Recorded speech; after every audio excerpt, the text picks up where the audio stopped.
Monroe Dunaway Anderson. Monroe Dunaway Anderson, 1873–1939, was a banker and cotton trader from Jackson, Tennessee. With William L. Clayton, Anderson built Anderson, Clayton and Company, formed in 1904 by his brother Frank E. Anderson and Frank's brother-in-law, William L. Clayton, into the world's biggest cotton company. In the event of one of their deaths, the partnership would lose a large amount of money to estate taxes and might be forced to dissolve. In order to avoid this, Anderson created the M.D. Anderson Foundation with an initial sum of $300,000. In 1939, after Anderson's death, the foundation received an additional $19 million. In 1941, the Texas Legislature appropriated $500,000 to build a cancer hospital and research center. The M.D. Anderson Foundation agreed to match the state funds if the hospital were located in Houston at the Texas Medical Center, another project of the Anderson Foundation, and named after Anderson. Using surplus World War II Army barracks, the hospital operated for 10 years from a converted residence and 46 beds leased in a Houston hospital before moving to its current location in 1954. The center would later become one of the leading cancer research and treatment institutions in the world. Early life. Monroe Dunaway Anderson was born on June 29, 1873, the sixth of 8 children born to James W. Anderson and his wife Ellen Nee Dunaway in Jackson, Tennessee. Private J. W. Anderson had enlisted in the Confederate States Army, but had been captured in March 1864 as he returned home to visit his young family in McNairy County south of Jackson, on the Mississippi border, then was held at Camp Chase near Columbus, Ohio, in part because his uncle James M. Anderson of Glasgow, Kentucky, traveled. After the war, the elder Anderson founded the First National Bank of Jackson. Although his formal schooling stopped after the 8th grade, M.D., as the boy was often called, worked for his father at the bank, where learned about finance and prepared for his later business success. Monroe's older brother, Frank, had already tried working in the bank, but found the routine too boring.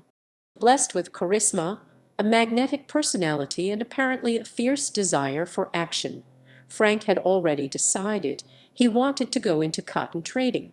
About the same time, he met Berdine Clayton, who had just moved to Jackson from Tupelo, Mississippi, with her family, father Thomas Monroe Clayton, mother Martha Fletcher nee Berdine, and brothers William Will and Benjamin Ben. Not only did Frank and Berdine fall in love and marry, but Will and Frank became best friends. The two shared the vision of starting a company that would buy, process, and sell cotton worldwide. Starting Anderson, Clayton and Company. Monroe, Frank, and their brother-in-law Will scraped up $9,000 and went to Oklahoma City, where there was an ample source of cotton. On August 1, 1904, they launched their dream business, which they named Anderson, Clayton and Company. Then Clayton was still working in New York for the American Cotton Company. Will had also worked at the same company, and between them they had learned about international banking, establishing shipping networks both by rail and by sea, and soon moved south to join them.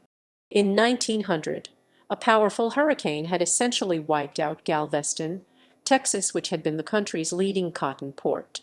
Entrepreneurs in Houston had stepped up to fill the vacuum.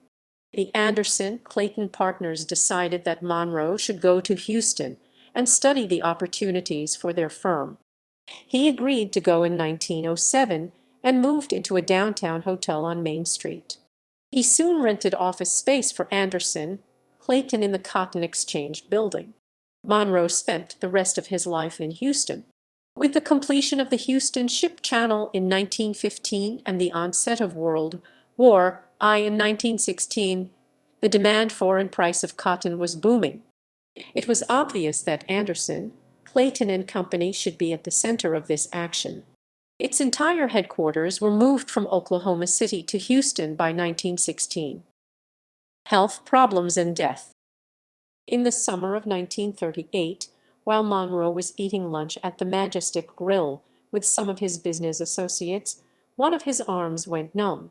He was rushed back to his hotel room, where his physician gave him a sedative and sent some nurses to monitor his condition until he could be moved to Baptist Memorial Hospital.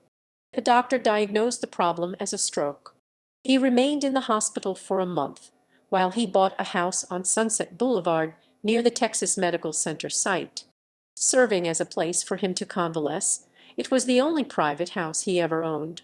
During this time, doctors discovered that he had been having recurrent kidney problems. On August 6, 1939, Monroe Dunaway Anderson, age 66, died at his home. His family and close friends decided he should be buried in the family plot at Riverside Cemetery in Jackson, Tennessee. Honors and memorials. Congressman Stephen Fincher introduced a Bill H.R. 1264 in the U.S. House of Representatives on March 23, 2011, to name a square in Jackson. The bill passed both the House and Senate and was signed by President Obama on January 3, 2012. The square is between the United States Federal Courthouse and the Ed Jones Building, located at 109 South Highland Avenue in Jackson. The Association for Preservation of Tennessee Antiquities and the West Tennessee Healthcare Foundation joined forces to honor Monroe Dunaway Anderson's boyhood home at 111 East Orleans in Jackson, Tennessee. A commemoration ceremony was held there on October 5, 2013.